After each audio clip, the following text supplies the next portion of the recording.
یو اوده وي او یو ځان په خوب اچول وي.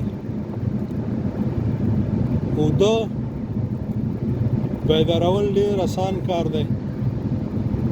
که یو چغه وکړي، یو غږ وکړي، اوده دستي راپاڅي.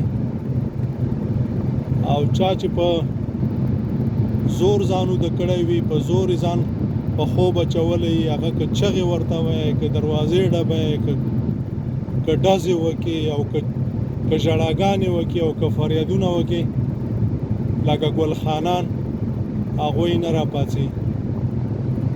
نو زما په هغه خلکو باندې غږ دی، په هغه پښتنو باندې غږ دی چې هغوی اوده دي، په لحاظ د خدای د دې نه بد نور نه راځي. هغه کارونه چې د موږ او تاسې سره وشول، زه وایم چې زموږ او ستاسې په تاریخ کې به نه وي شوي.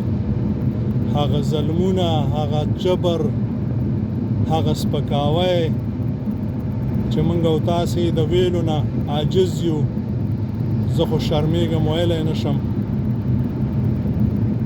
نو هغه کسان چې اوده دي، راویښ شئ. وخت د حق ته اخیستو دی. حق په خوښه څوک نه ورکوي. حق چې کله غصب شي، بیا به په توره اخلي. او موږ او تاسې نه حق اخیستل شوی دی. موږ او تاسې غصب یو.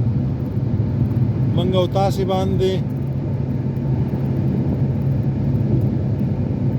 ډېر لسګونه کلونه وشو چې جبر روان دی. 15 کاله وشو چې موږ او تاسې وژل کېږو، سپکول کېږو. حق یې زموږ او ستاسې غصب کړی دی. موږ او تاسې باندې داسې نومونه اخلي چې هغه د انسان دپاره شرم دی. خو که موږ او تاسې وشرمېږو، یو بل ته لاس ورکو، یو د بل نه قربان شو، نو بیا موږ او تاسې دغه ظالم تورمخي دشمن ته هم جواب، هم ترې حق اخیستی شو، او هم خپل غچ ترې اخیستی شو. او نه که داسې وو،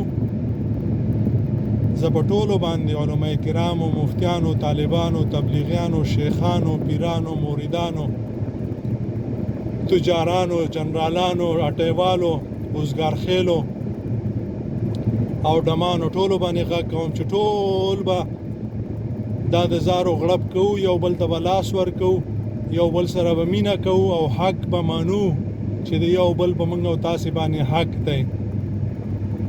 که مولا ډم ومني او ډم مولا ومني، زر وارې د پنجابي نه ورته بهتر دی، زر وارې ورته د پنجابي نه ګټور دی. نو راځئ چې دا تریخ حقیقت ومنو.